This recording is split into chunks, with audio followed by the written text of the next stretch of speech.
तुमचं सगळ्यांचं स्वागत. नमस्कार सगळ्यांना. आज थोड्याशा व्यथित मनाने मी आपल्याशी संवाद साधतो आहे. कारणं स्पष्ट आहेत. दोन कारणांवरती, दोन विषयांवरती आज मी बोलणार आहे. एक जो आपल्या देशाच्या लोकशाहीच्या दृष्टीने अतिशय महत्त्वाचा असलेला विषय, महाराष्ट्रातल्या अपात्र आमदारांच्या बाबतीतला सर्वोच्च न्यायालयाच्या कालच्या निकालाबद्दलचा माझं मत आहे. आणि दुसरं साहजिकच आहे, मराठा आरक्षणाचा विषय आता चिघळलेला आहे, पेटलेला आहे. ठिकठिकाणी आंदोलनं होत आहेत. काही ठिकाणी रोज मराठा तरुण आत्महत्या करतायत. त्याहीबद्दल मी विस्ताराने बोलणार आहे.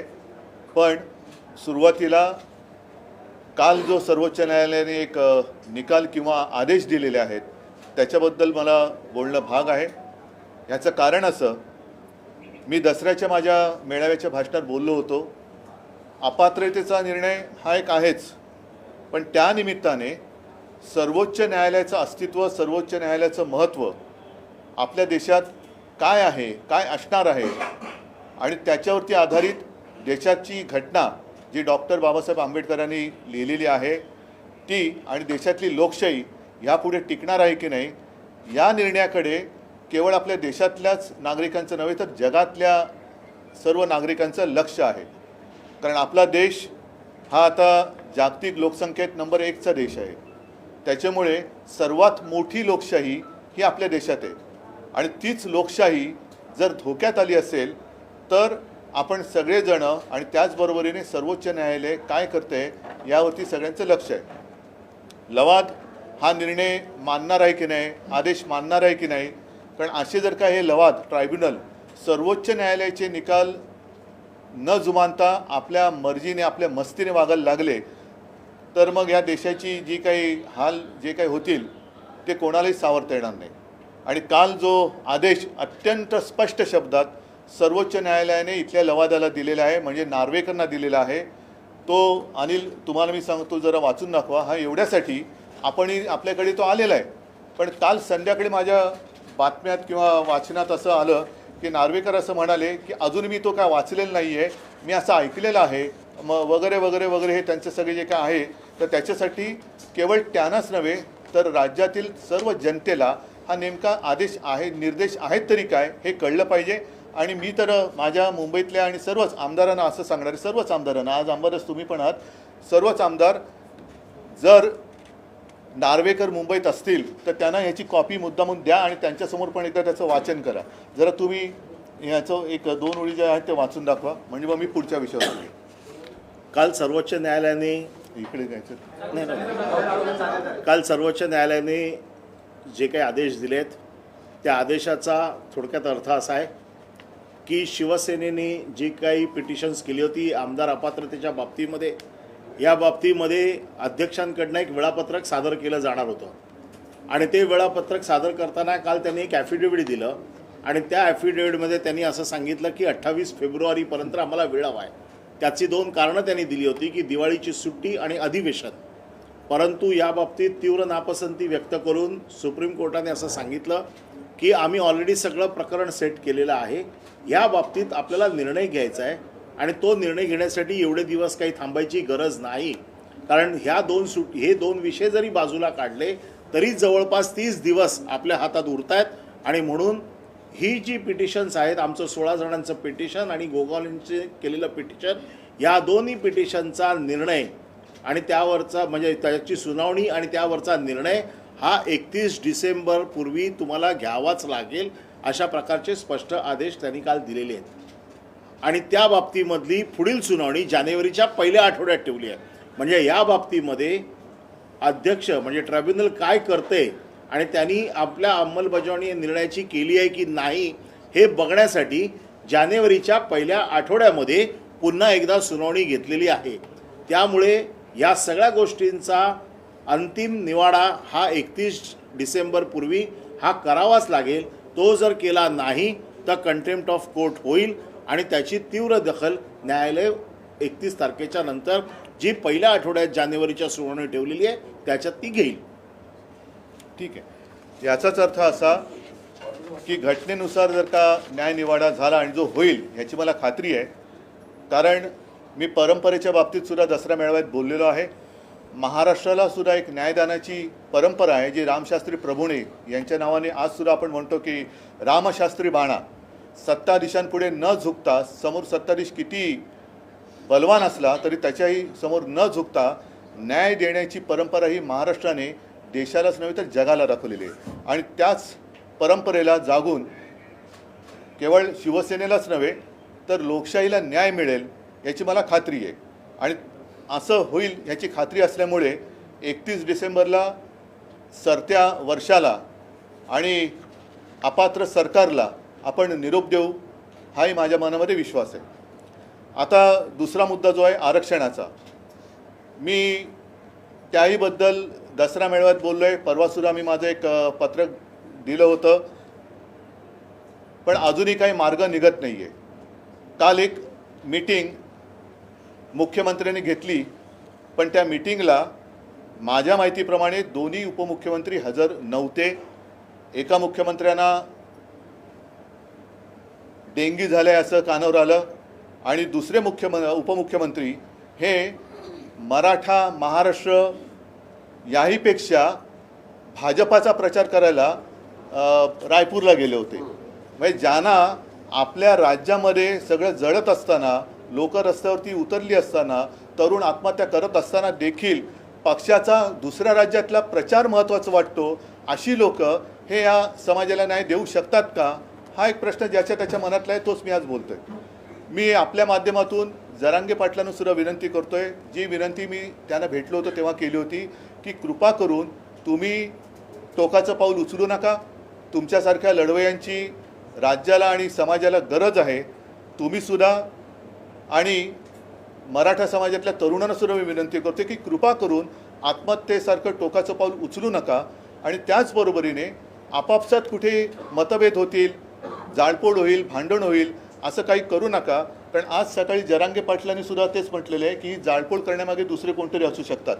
मग हे दुसरे कोण जरी असतील तर त्यांचं षडयंत्र हेच आहे की महाराष्ट्राला बदनाम करून टाकायचं. एक तर महाराष्ट्रामध्ये येऊ शकणारे उद्योगधंदे यांनी गुजरातकडे पळवले, इतर राज्यात पळवले आणि महाराष्ट्र असा बदनाम करायचा की नवीन उद्योग महाराष्ट्रात येणारच नाही. आणि अशी परिस्थिती उद्भवली तर मग नोकऱ्या मिळणार कुठून? तर त्याहीपेक्षा मला असं वाटतं की आज महाराष्ट्रामध्ये एक अस्वस्थता आहे, सर्व समाजाच्या मनात भीती आहे की आपलं काय होणार.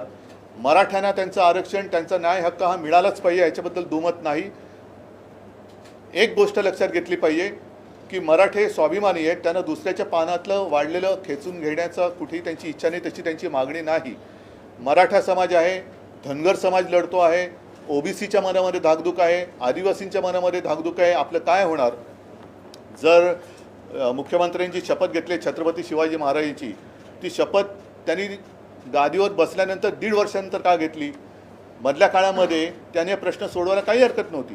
आणि आजसुद्धा जर ते राज्याच्या पातळीवरती हा विषय सोडवत असतील तर काही करा, पण मार्ग काढा. आमच्याशी मी मागेही बोलूही नका, तुम्ही मार्ग काढा, आम्ही तुमच्या सोबत आहोत, आम्ही तुमच्या सोबत आहे. पण महाराष्ट्राची जी एकजूट आहे, महाराष्ट्राची जी एकता आहे, ती संपवण्याचा प्रयत्न जर कोण करत असेल तर महाराष्ट्राने सुद्धा सावध होण्याचीच गरज आहे. आज सुद्धा मंत्रिमंडळाची ते काहीतरी बैठक घेत आहेत, त्याच्यामध्ये आपण वाट बघूया. जी काही एक अपेक्षा त्यांच्याकडनं आहे की सर्व समाजाचं हक्क, समाजाचे हक्क आहेत, त्याला कुठेही धक्का न लावता मराठा आणि धनगर समाजाला ते आरक्षण देऊ शकत असतील, आनंद आहे. आणि न पेक्षा हा जो विषय आहे हा लोकसभेमध्ये सोडवण्यासारखा आहे. कारण आपल्याला सर्वांना कल्पना आहे की दिल्ली सरकारच्या बाजूने सर्वोच्च न्यायालयाने जो निर्णय दिला होता तो देखील लोकसभेमध्ये पाशवी बहुमताच्या बळावरती भारतीय जनता पक्षाने कसा वळवला हे आपल्याला माहिती आहे. त्याच्यामुळे ही टक्केवारीची जी काही गोष्ट आहे ती लोकसभेमध्ये आपण सोडू शकतो. जर हे विशेष अधिवेशन राज्यामध्ये विधिमंडळाचं घेऊन प्रश्न सुटत असेल जरूर घ्या, पण त्यापेक्षा मला असं वाटतं संसदेचं विशेष अधिवेशन घेऊन तात्काळ हा प्रश्न सोडवला जाऊ शकतो. जी मागणी मी जरांगे पाटलांच्या समोरच गणपतीच्या दिवसात जेव्हा एक खास अधिवेशन संसदेचं बोलवलं गेलं होतं तेव्हाही केली होती, तीच आज करतो आहे. आणि त्याच्यासाठी एक पाऊल म्हणून आता सगळीकडे कसं सुरू झालेलं आहे की ज्यानं ज्यांना कळलं की आपण 31 डिसेंबर नंतर अपात्र होणार आहोत ते राजीनामा द्यायच्या तयारीत आहेत. म्हणजे काय होतंय की गद्दारीचा शिक्का पुसण्यासाठी काहीतरी करतोय, तर त्याच्यात मला जायचं नाही आहे. मी महाराष्ट्रातल्या केंद्रीय मंत्र्यांना एक विनंती करतोय की या आमदारांनी आणि खासदारांनी राजीनामे त्यांचं कर्तव्य म्हणून जरी दिले तरीसुद्धा मोदी सरकारवरती काही परिणाम होणार नाही आहे. आज देखील आपण वृत्तपत्रात पाहिलं असेल मेरी माती मेरा देश का असं काहीतरी केले ना, म्हणजे माझी माती माझा देश, पण त्या देशात माणसं आहेत हेच जर पंतप्रधान विसरत असतील तर त्या जाहिरातीला काय अर्थ नाही आहे. मी अनेकदा म्हटलेलं आहे की माझा देश म्हणजे देशातली माती दगड धोंडे नव्हे तर देशातली माणसं ती अस्वस्थ असतील तर पंतप्रधानांचं हे सुरेख कर्तव्य आहे की काय चाललंय आपल्या देशामध्ये, काय राज्यामध्ये मणिपूर जळतंय, महाराष्ट्र पेटतोय आणि तुम्ही काहीच करत नाही, येऊन नुसतं राजकीय भाषण करून जात आहे. तर त्यापेक्षा मला असं वाटतं की जशी आज राज्याची कॅबिनेट मिटिंग आहे तशीच कधी असते केंद्राच्या कॅबिनेटची मिटिंग मला कल्पना नाही आहे. त्या कॅबिनेट मिटिंगमध्ये या महाराष्ट्रातील सर्व मंत्र्यांनी, मग त्याच्यामध्ये आपले नितीनजी गडकरी आहेत, कराड आहेत, भारती पवार आहेत, कपिल पाटील आहेत, रावसाहेब दानवे आहेत, पियुष गोयलसुद्धा आहेत. कारण पियुष गोयल यांचं सगळं आयुष्य इकडेच गेलेलं आहे. त्यांनी जे काय नाव कमावलं ते आणि त्यांच्या आईवडिलांनी, म्हणजे घराणेशाहीबद्दल मी बोलत नाही पण त्यांचे वडील आणि त्यांच्या आई यासुद्धा भाजपच्याच कार्यकर्त्या होत्या. तर पियुष गोयलनीसुद्धा कॅबिनेटमध्ये हा विषय पंतप्रधानांच्या समोर मांडला पाहिजे. आणि ज्याप्रमाणे एक संयुक्त महाराष्ट्र चळवळीच्या वेळेला चिंतामणराव देशमुख होते, अर्थात चिंतामणराव देशमुखांची बरोबरी यांच्यापैकी कोणीही करू शकणार नाही, तेवढ्या उंचीचं यांच्यापैकी कोणीही नाही. पण चिंतामणराव देशमुखांनी मुंबईमध्ये जो गोळीबार झाला होता, मोरारजी सरकारने केला होता, त्याच्या चौकशी करण्याचा एक नकार दिला गेला होता, चौकशीला नकार दिला होता. आणि तेव्हा चिंतामणराव देशमुख, तेव्हा नेहरूंची सुद्धा एक रुबाब होता, एक दहशत होती, त्यांच्यासमोर कोणी बोलत नव्हतं.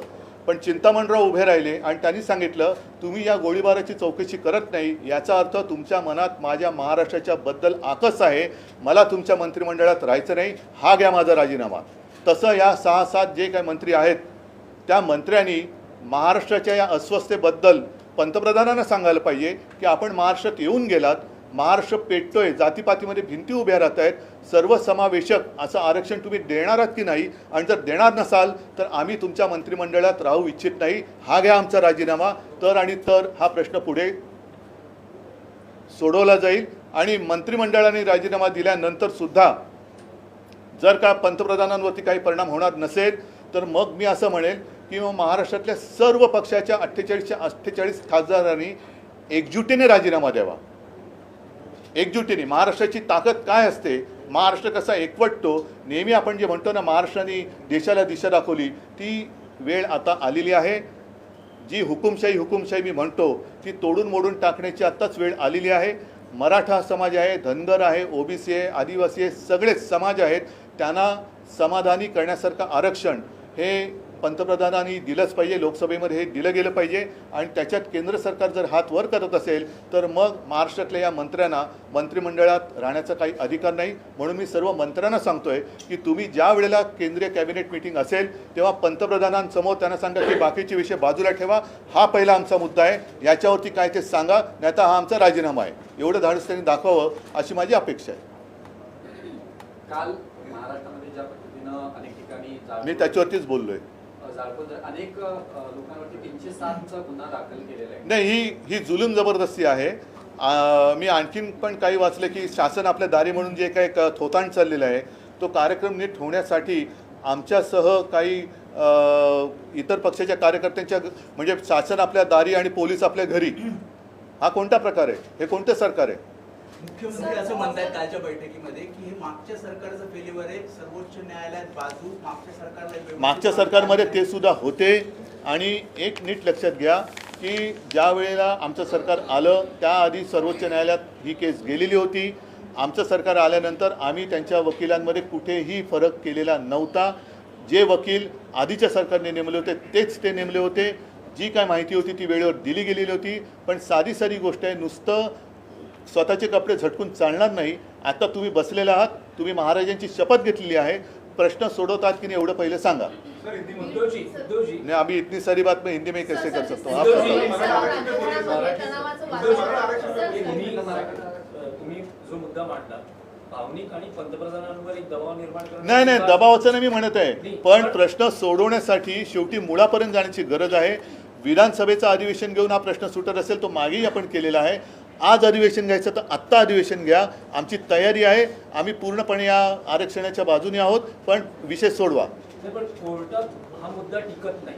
म्हणूनच मी ते दुसरं उदाहरण दिलं की एक तर कोर्टाचा निकाल फिरवण्याचा अधिकार लोकसभेला आहे, जो त्यांनी दिल्ली सरकारच्या बाबतीत केला. पण ही टक्केवारीची जी काही एक अडचण आहे ती सोडवण्याचा सुद्धा अधिकार केवळ आणि केवळ संसदेला आहे असं मला वाटतं. त्या पलीकडे जर कोणी आणखीन हुशार असतील त्यांचा सल्ला घ्या, पण हा विषय सोडवा.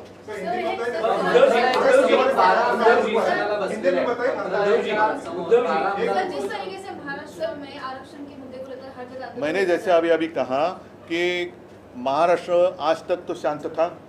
मैंने इसलिए सारे लोगों को धन्यवाद भी दिया था, जरंगे पाटिल साहब को भी मैंने धन्यवाद कहा था. लेकिन अब लग रहा है कि स्थिति हाथ से बाहर निकल रही है और मैं सब लोगों को एक विनती करता हूं कि आपस में लड़ाई कर कुछ होने वाला नहीं है. अगर कुछ करना है, क्योंकि कुछ सांसद इस्तीफा देना चाहते हैं या देने की कोशिश कर रहे हैं, कुछ विधायक देने की कोशिश कर रहे हैं, कुछ विधायकों ने इस्तीफा दिया और सांसद ने दिया तो भी केंद्र सरकार पर कुछ असर होने वाला नहीं है. और इसलिए मैं कह रहा हूँ कि जितने केंद्रीय मंत्री महाराष्ट्र से हैं, वो नितिन जी हैं, पीयूष गोयल है, रावसाहेब दानवे आहेत, कराड आहेत, भारती पवार आहेत, कपिल पाटिल आहेत और कितने होंगे पता नहीं. उनको मैं कह रहा हूँ कि आज कल परसों जब भी केंद्रीय कैबिनेट मीटिंग होगी तो अपने प्रधानमंत्री जी के सामने ये बात रखो और उनको कहिए, प्रधानमंत्री जी आज तक तो हमने आपकी बात सारी बातें मान ली, सब मन की बात भी सुन ली, लेकिन अब जन की बात सुनो. महाराष्ट्र में ये स्थिति है, आप करने वाले हैं या नहीं है? अगर हाँ है तो जल्दी करो, नहीं है तो हम इस्तीफा देना चाहते हैं, हम आपके कैबिनेट में नहीं रह सकते. इतनी हिम्मत तो उन्होंने दिखानी चाहिए. तुम्ही मुख्यमंत्री असताना महाराष्ट्राच्या अनेक विषयांवर पंतप्रधानांची भेट घेतलेली आहे. जो आता सध्या ज्वलंत मुद्दा आहे महाराष्ट्रातला, तुमची तयारी आहे का पंतप्रधानांना भेटून मी या विषयासाठी पंतप्रधान भेटायला मला काहीच अडचण नाही आहे. पण मी मुख्यमंत्री असताना जे विषय मांडले होते त्याची दखल नाही घेतली गेली. आत्ता ते मी बोलल्यानंतर ऐकत असेल, मी आत्ता तुमच्या समोर मी पंतप्रधान भेटायला जायला तयार आहे. पण जे मुख्यमंत्री उपमुख्यमंत्री त्यांच्यातल्या राजी नाराजीच्या नाटकासाठी मंत्रिमंडळ विस्तार ह्याच्यासाठी दिल्लीत जातात, ह्याच्यासाठी एकदा तरी गेलेत का आत्तापर्यंत? का गेले नाहीत? सगळे समाज हे सगळे अस्वस्थ आहेत. म्हणजे मराठा समाज रस्त्यावरती उतरलेले आहेत, धनगरसुद्धा आतून धुमसत आहेत, ओबीसी अस्वस्थ आहेत, आदिवासी अस्वस्थ आहेत. या समाजांना शेवटी रिकामं पोट भरण्याची जबाबदारी कोणाची आहे? आणि म्हणून मी परत सांगतोय की महाराष्ट्रामध्ये आगी पेटवायच्या की जेणेकरून महाराष्ट्र बदनाम होईल. एक तर येऊ घातलेले उद्योगधंदे हे त्यांच्या राज्यात त्यांनी नेले. मुंबईचं सुद्धा महत्त्व ते मारतायत, सगळं काही त्यांच्या गुजरात, अहमदाबाद, सुरतला सगळं ते घेऊन जात आहेत. असं जर का वातावरण चिघळलं तर उद्योगधंदे येणार नाहीत, त्यांचं काम होतंय.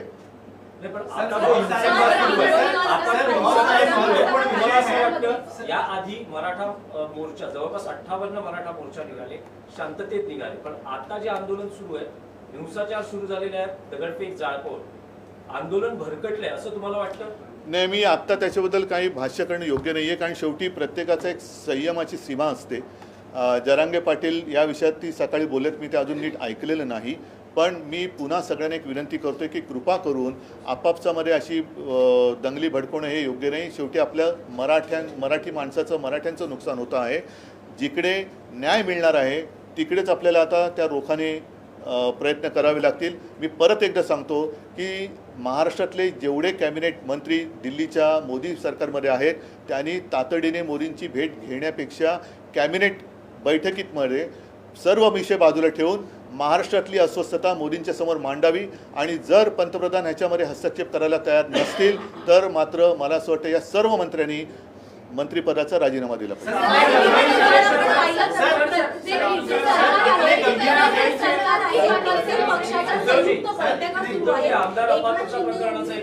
एक कोणतरी एकाने विचारलं, अरे मला त्यांच्या पक्षातील आमदारांची बैठक बोलवली आहे. काल देवेंद्र फडणवीस यांनी देखील कोर कमिटीची बैठक घेतली, अजित पवार यांनी देखील आमदारांची बैठक बोलले. तर संयुक्त बैठक घेण्यापेक्षा सर्व पक्षीय आमदारांची बैठक किंवा नेत्यांची बैठक का घेतली जात नाही? ऐका एक मिनिट, सर्वदलीय बैठक बोलवली आहे. अरे जरा ऐका ना, जरा एका प्रश्नाचं उत्तर देऊ द्या. आता जे मी म्हटलं ना तुम्हाला की काही खासदारांनी राजीनामे दिले, हे कोण आहेत जे सत्तेमध्ये आहेत त्यांनी? अरे सत्तेत आहेत तर प्रश्न सोडवा ना, राजीनामे कशाला देत आहे? मंत्र्यांनी राजीनामा दिले पाहिजे. सत्तेत आहे तर जाऊन बसा तुम्ही, मुख्यमंत्र्यांच्या तिकडे बसा, उपमुख्यमंत्र्यांकडे, तुम्ही खासदार आहात ना, तर जा ना संसदेत, आणि संसदेत आवाज का नाही उठवला आजपर्यंत?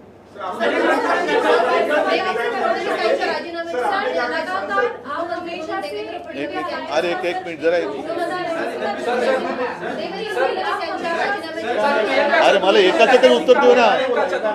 मला वाटतं ठीक आहे, चला एकाने प्रश्न विचारला असेल तर मी बोलतो, नाही तर सोडा. आधार अपात्रता प्रकरणात एक प्रश्न आहे की नुकतीच देवेंद्र फडणवीस यांनी TV9 मराठीला मुलाखत दिली होती.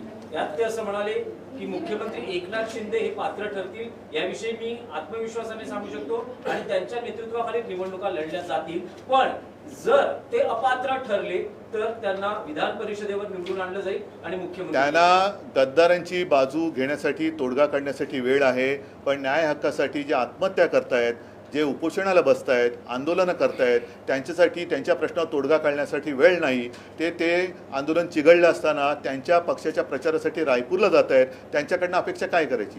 ठीक आहे,